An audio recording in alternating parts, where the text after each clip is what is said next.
Shalom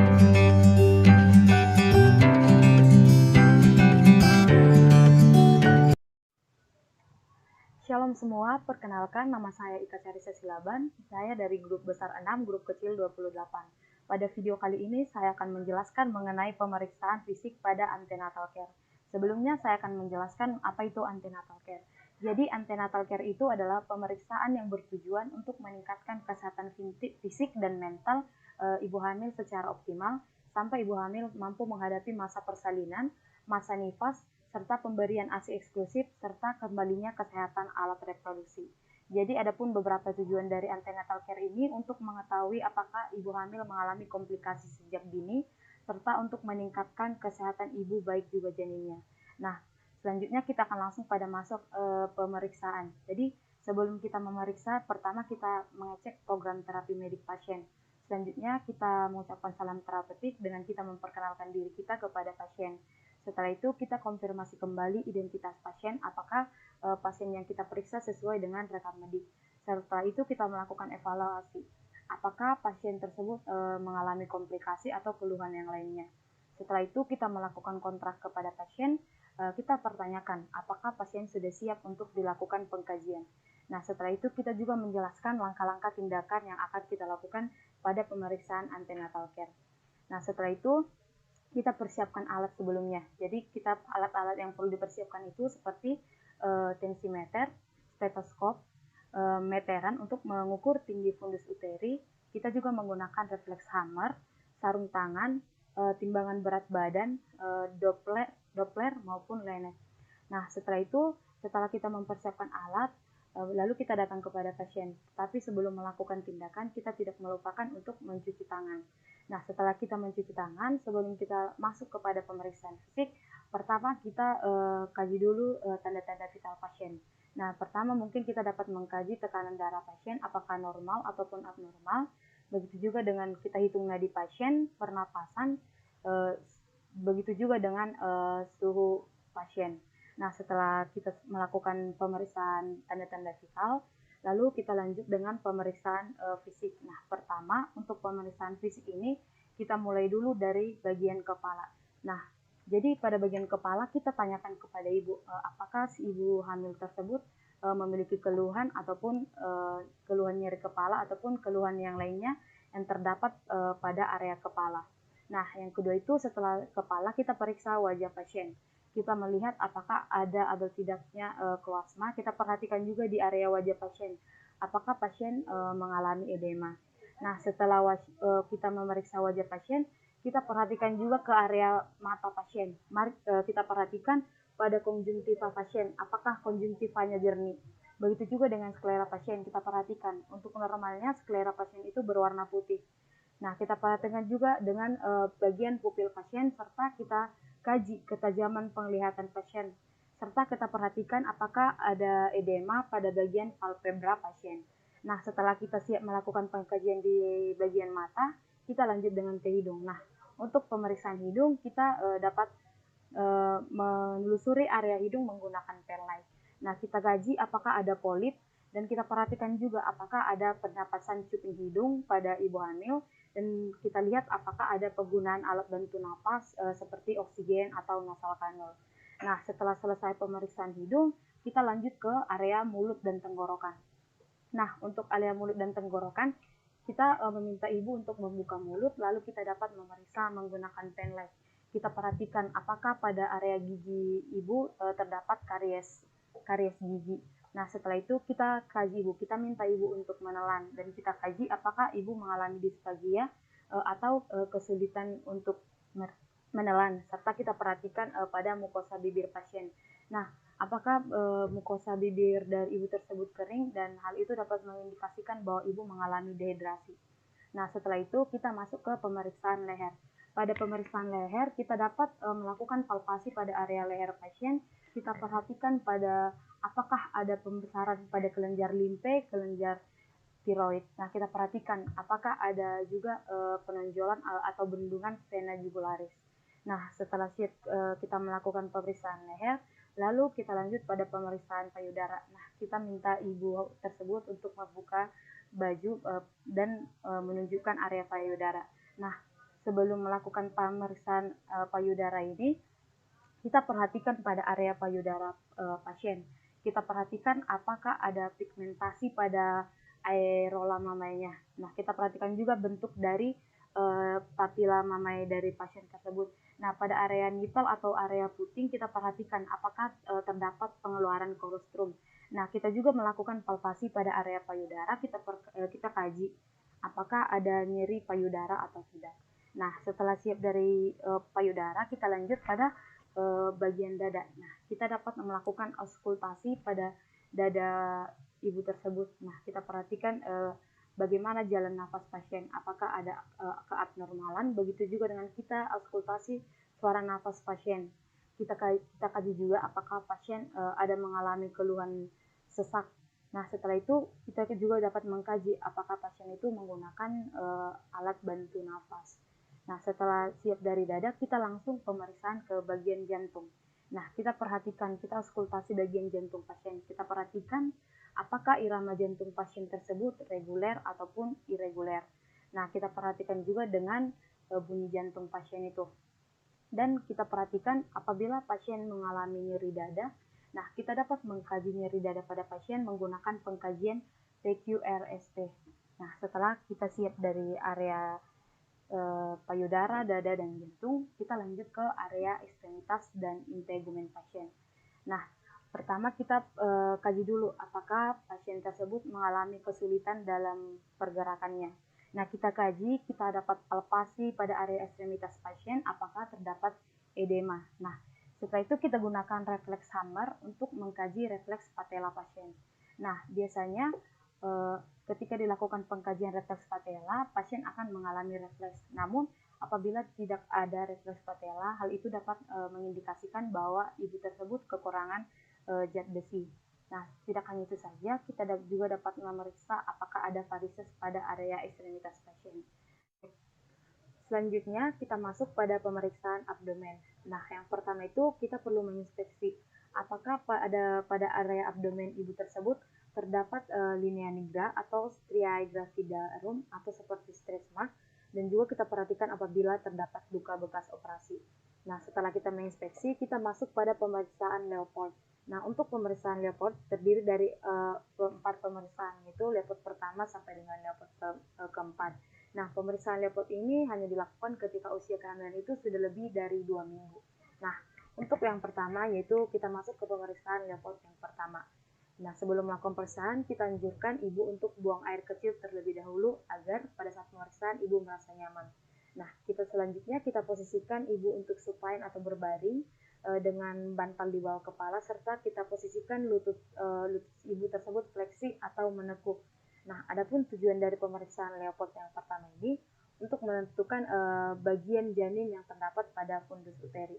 Nah, pada saat pemeriksaan akan mungkin dapat diindikasikan melalui beberapa karakteristik. Yang pertama itu seperti bulat, keras, dan juga mudah bergerak. Nah, itu menunjukkan bahwa itu adalah kepala janin.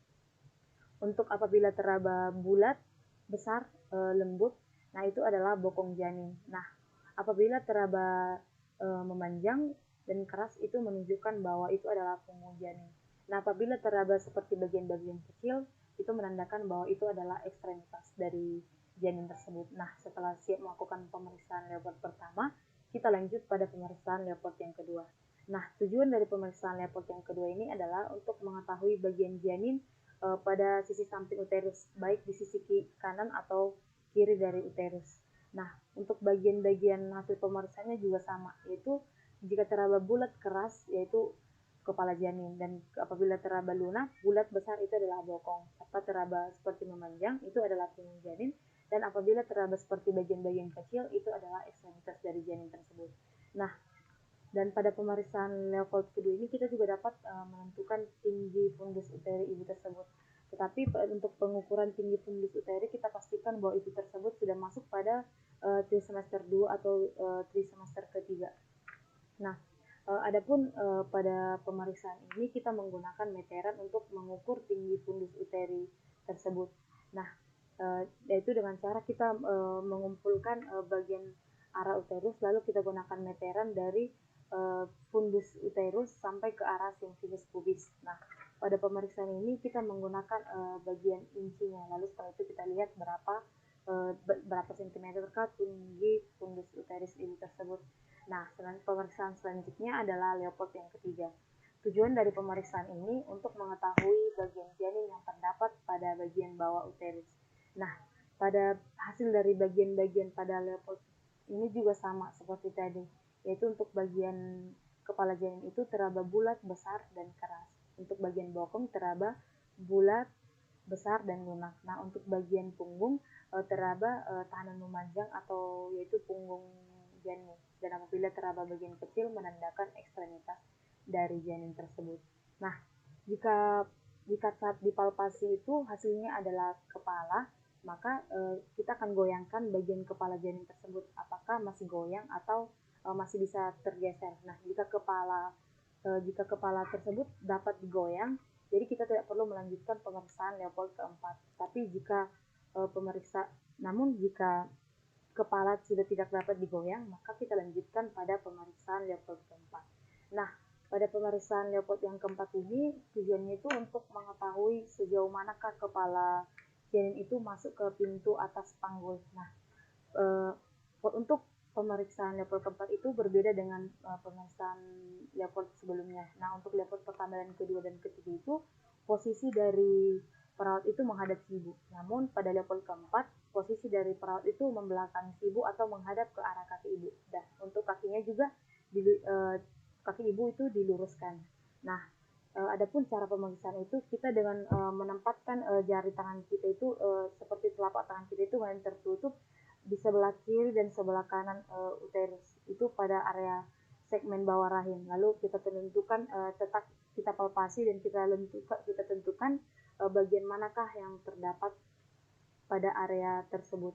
Nah, setelah ini kita dapat melakukan auskultasi denyut jantung janin. Nah, untuk auskultasi denyut jantung janin ini kita dapat menggunakan alat berupa Doppler ataupun monoaural atau lanet. Nah, jika menggunakan monoaural perlu kita perhatikan bahwa bagian yang menempel pada telinga itu adalah bagian yang datar. Sedangkan bagian yang terbuka itu adalah yang menempel pada area abdomen si ibu. Nah, tapi pada saat penggunaan monoaural atau lanet ini, perawat juga bisa sambil memegang nadi pada tangan si ibu. Nah, tujuannya untuk memastikan bahwa apa yang kita dengar itu adalah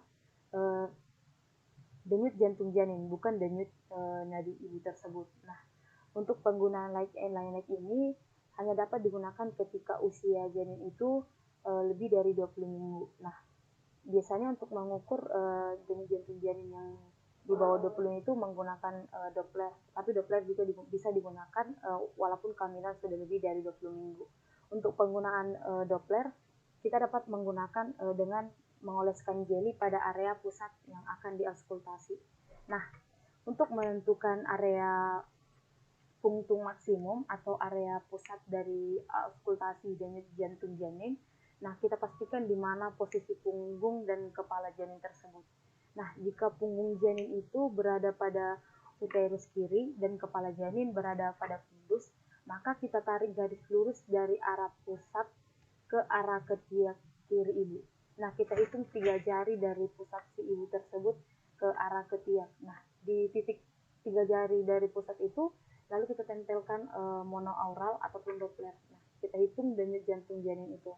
Kita hitung selama 1 menit penuh. Nah, sebaliknya jika punggung janin itu berada di uterus sebelah kanan dan kepala janin itu berada di simfisis pubis, maka kita tarik garis lurus dari pusar ibu ke arah selangkangan atau ke arah suprailiaka anterior posterior kanan. Nah, kita hitung 3 jari dari arah pusar tersebut ke arah selangkangan kanan. Lalu kita tempelkan monoaural ataupun Doppler dan kita hitung denyut jantung janin selama 1 menit penuh. Nah, selanjutnya setelah kita melakukan penghitungan denyut jantung janin, lalu kita dapat mengkaji apakah ibu mengalami kontraksi uterus. Nah, setelah melakukan pengkajian, kita dapat melakukan pengkajian pada genitourinaria. kita perhatikan area genital dari ibu tersebut. Nah, kita perhatikan apakah terdapat keluaran ke vaginum, dan kita juga kaji frekuensi berkemih pasien, seberapa sering pasien itu berkemih. Nah, setelah siap melakukan pemeriksaan ini, maka kita telah siap melakukan pemeriksaan fisik pada antenatal care. Nah, setelah ini kita dapat merapikan kembali alat-alat yang digunakan serta merapikan pasien juga. Setelah merapikan, kita mencuci tangan kembali untuk menghindari terjadinya resiko infeksi pada saat selama melakukan tindakan. Nah, setelah kita siap mencuci tangan, kita perlu melakukan evaluasi dengan pasien. Kita dapat mengkaji respon pasien, apakah selama pemeriksaan pasien mengalami keluhan ataupun menunjukkan adanya komplikasi. Nah, setelah itu kita juga beritahukan pasien untuk melakukan pemeriksaan tindak lanjut untuk mengecek secara terus-menerus kehamilan pasien.